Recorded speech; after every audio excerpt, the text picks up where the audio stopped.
Welcome back to Wario Land 3, and today we'll be doing the first 3 levels in the western area, getting all the music box coins. So let's head there, shall we?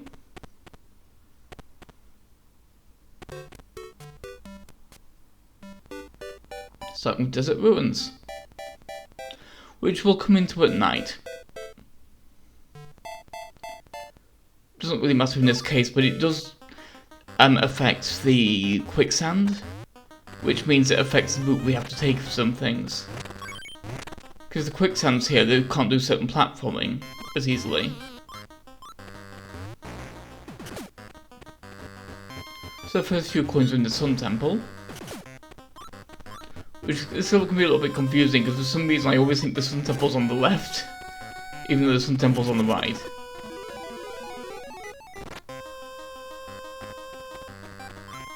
Thank you, we can get for bouncing me into that.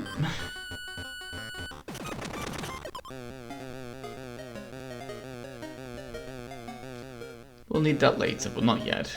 For now, it's just getting in the way.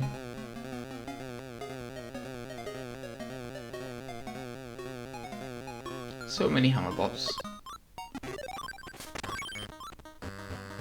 Don't you dare.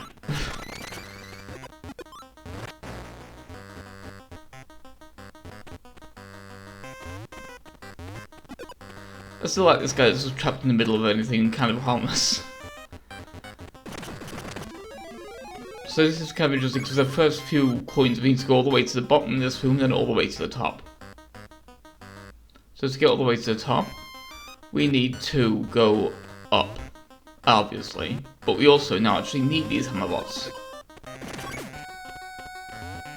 Not this one though, because that one's going to be annoying to deal with. So we'll go for one of the ones closest to the top. That's where we're going to end up anyway. Of course, first we want to get rid of these just in case they block the Spring Wario.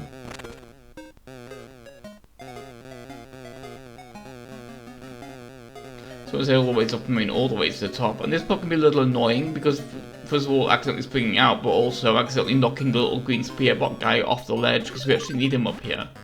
Because, as is the case with a lot of these secret areas, these are actually enemy throw blocks, you just can't see them.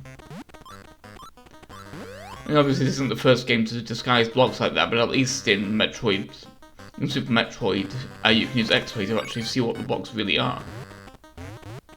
In this game there's absolutely no way of telling, apart from like with enemy positions and things. You can kind of infer from that, but it still requires you to make that leap. That like, ooh, maybe we can try throwing him through there. There's a little bit of a maze in here as well, though.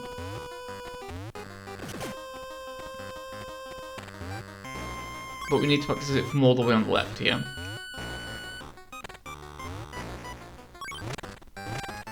It's not quite a maze though, because it's only really got one direction we can go, so it really is more of a labyrinth. So we can't go up this way. Well, we could have if we'd broken the blocks, but I just didn't think to.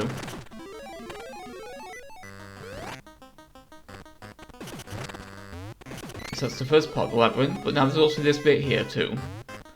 I quite like it sometimes you get like a bunch of coins really close to each other.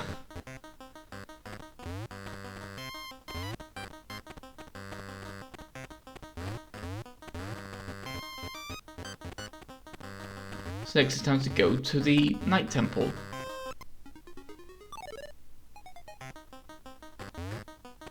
This is me checking we have the 5 coins I expected us to have, just to make sure we didn't have to go back for anything. So this part's a little bit tricky, because especially if you do what I did and fail to break both blocks. Because what we need to do is we need to get this little yellow guy down there, and that can be quite tricky if you've only got a small gap.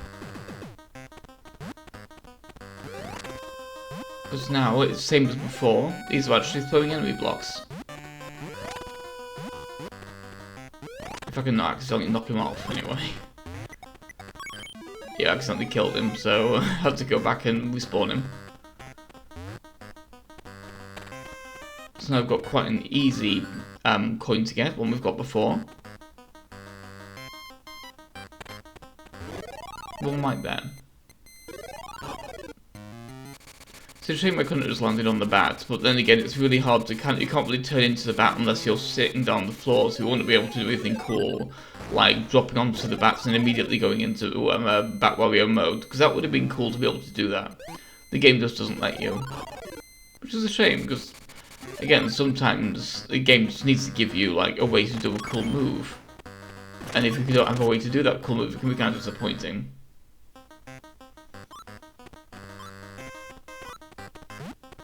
So this is quite a tricky bit. We have to get this guy down, that's what this barrel's for. Because just bouncing won't move them, because they're too heavy to move if you just ground slam, so you have to actually knock them off the ledge with this barrel.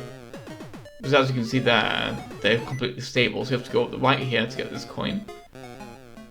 And now wait for this to wear off again, which honestly takes a little bit too long to wear off, this does really. I mean, it's so that you can have a chance to actually line it up and get what you need to get, but it still takes a while.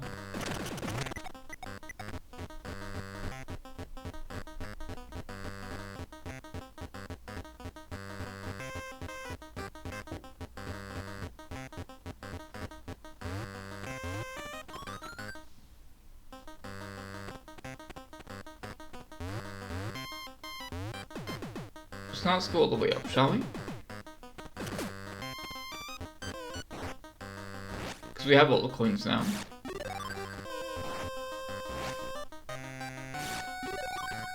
We just need to get out of here by the nearest chest. Avoiding these gross little shockwave things. And again, they aren't particularly gross, it's just what they actually do to you. It's one of the more, like, viscerally unpleasant effects. Because just the way he splits into two is just kind of... This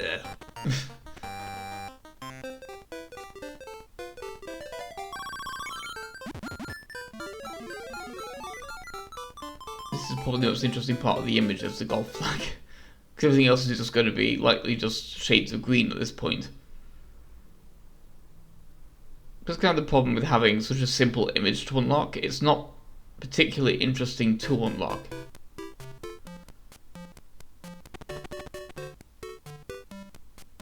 Because my personal favourite method of like puzzle like that when it came to unlocking stuff was in this one downloadable Picross game I played years ago, back when it was still called Hanji.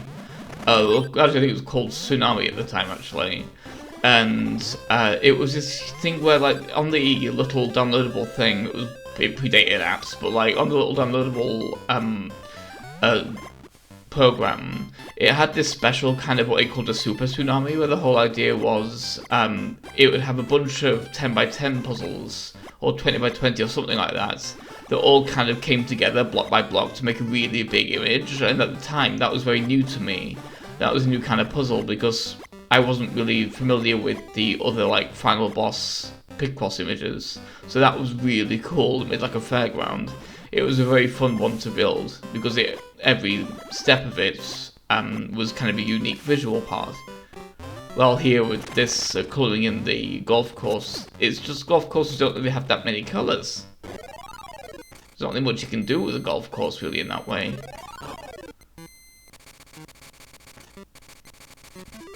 That's a bit of a problem I have with this game, is the way it does that is just kind of is the least interesting possible kind of image to unlock. Given how varied the world itself is as well, like it could have been, even if it was just to unlock a golf course itself, it could have been a different image. It doesn't have to be a picture of the golf course that you're unlocking. They could have had like maybe a map of the world that would slowly build in, that kind of thing. Like, that's what I really liked with the Game Boy Zelda games, was the way the map kind of gradually filled in that way. That was very satisfying to watch it go block by block, especially in Oracle of Ages and Seasons, where you actually got to see like full images come up. Rather than just Link's Awakening having like little individual bricks for individual like locations. Like the best version of that was definitely in the Oracle games, although I never beat either of those.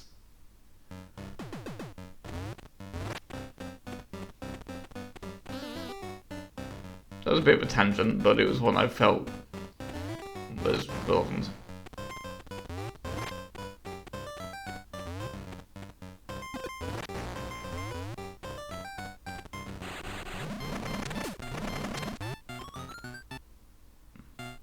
So we've got a few more coins to go for. The ones coming up are a little bit annoying because they almost all require you to start from this point again and again and again.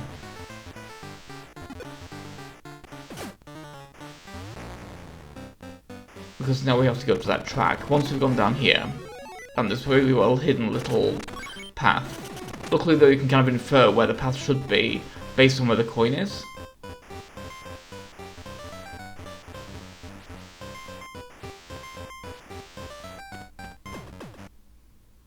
So let's head up to those carts now.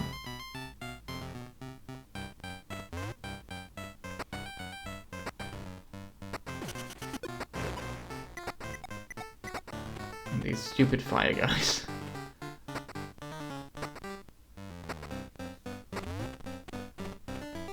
So quite like they always pick the most annoying possible, like, power-ups to put in certain locations, like, this is a particularly hard place to become vampire because these bats are not close enough to the actual ledge to turn you into it. You have to kind of jump out and then back, and it's very hard to get that right.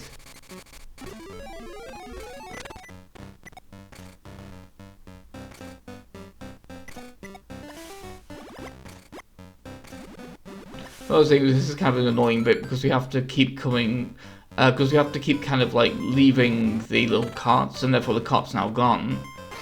And so now we have to kind of, and here I overthought it completely. Because all we have to do is this. But we have to kind of like restart the cart anyway to get it continuing over this way so we can go to the next section of the puzzle to get another coin.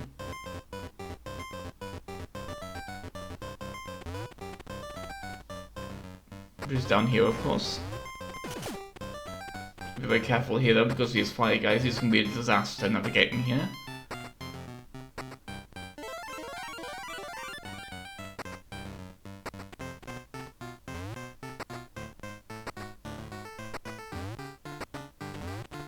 I've got very good at avoiding those little spiky things. Yeah, the fact they just spawned in, that could have been very bad, but luckily we've got the coin now, so we can just not deal with that anymore.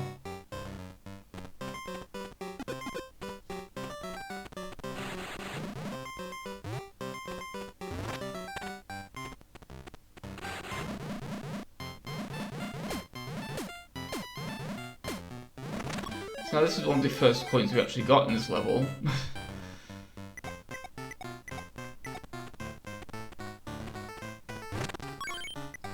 Now we have to get the other one that was one of the first ones we got, which is down here. Because of course, remember we saw this before when we lost to the boss the first time. Because when we defeat this boss, it throws us into a little pit.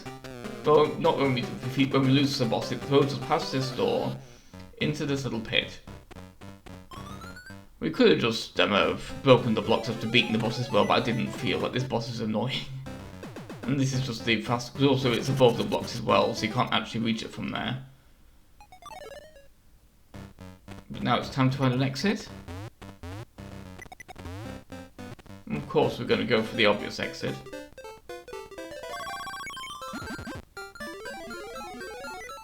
And we have one more level to complete in this video.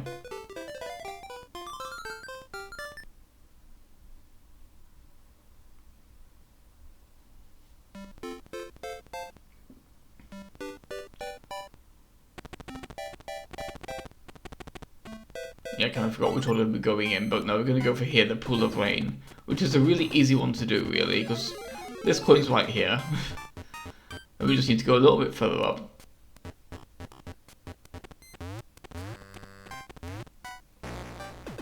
And do this little bit again.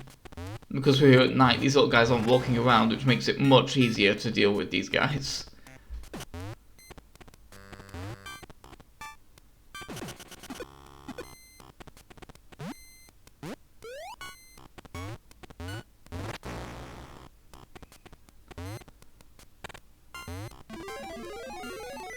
So those coins right here, it's quite easy to actually see it through the foliage, but it's a very cute way of hiding it. And of course we have a bunch of coins just hiding out in the water here as well. So before we go for that one, we're going to go left to right, of course, because it makes most sense. So even though that one's right there and we can see it, we're going to go in here first, because there's actually quite a lot to get in here. Because of course we have another maze now. In this maze, there's a lot of these breakable walls that we need to find. Like one right here.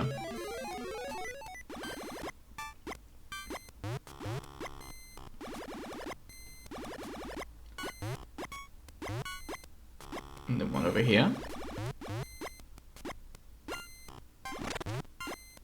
This one's going to be quite tricky to actually hit though, because it really likes to push you past the current. And even when you can swim against the current, it's very hard to go both backwards and up at the same time.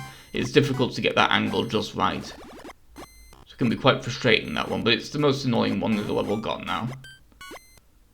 So we just need to go up here.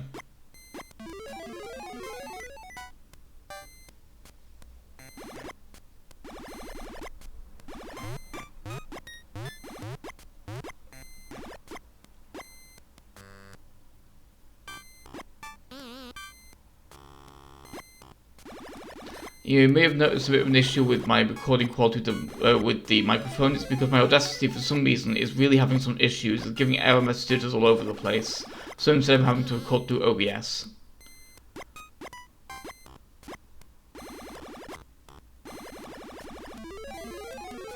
It's a little bit annoying, but it's not a complete deal breaker. It's not the worst technical issue I've ever had. Yeah, I tried reinstalling Audacity, it didn't work, so it's been quite annoying with that. Which is really stupid, because Audacity's been really reliable for me. So here I actually got quite lucky, because I got just the right angle to get this coin. And of course this is now the last coin of the level, so now it's just time to leave. And we're already in this room, so let's use this little guy to get to the chest from there. So we're now halfway done with the west section of the map now. So the next episode will be the next 3 levels here, and then we'll be halfway done with all these levels. So once we leave through this door, we'll colour in another part of the picture. Here we are. Just a green block. Very boring. And I'll see you next time as we complete that row. Hope you enjoyed this, and I'll see you next time. Goodbye. I would like to thank James Rossi for supporting me on Patreon as my Bio-Enchanted leg tier. I really hope other people can also join my Patreon to help support my channel and help improve the amount of resources I have for making better videos and being able to put more time into more elaborate thumbnails and title cards and things like that. Because I'd like to be able to have more time to really work on those kind of visual aspects beyond the actual video itself. Thank you.